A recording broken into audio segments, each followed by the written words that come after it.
दोस्तों आप देख रहे हैं लालटेन भोजपुरी और आप लोगों का एक बार फिर से लालटेन भोजपुरी चैनल पर स्वागत है। दोस्तों आज सुबह में खेसारी लाल यादव का गाना रिलीज हुआ, जिस गाना का नाम है कमरिया पे भाला चली, और 2 घंटा में बहुत अच्छा रिस्पांस मिला इस गाना पे। बहुत आप लोगों ने लाइक किया, कमेंट किया, शेयर किया और ये गाना स्पीड पकड़ भी लिया था।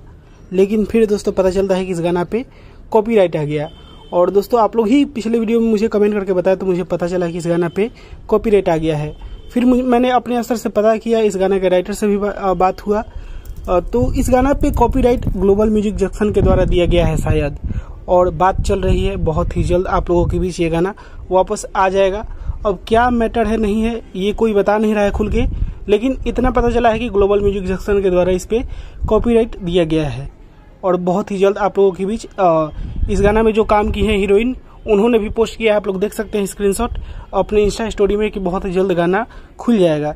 तो आप लोग वेट करिए, होते रहता है, डिजिटल प्लेटफॉर्म है तो थोड़ा बहुत होते रहता है। आप लोग वेट करिए, ये गाना बहुत जल्द आप लोगों के बीच आ जाएगा। तो दोस्तों बस यही अपडेट था और इसके बारे में आप लोग क्या करना चाहते हैं कमेंट करके बताइएगा। और इसी के साथ मैं इस वीडियो को यहीं पे खत्म करता हूँ। आप लोग इस वीडियो को लाइक करिएगा, शेयर करिएगा। मैं मिलूंगा आप लोगों से एक नए वीडियो में, तब तक के लिए जय हिंद, जय भोजपुरी।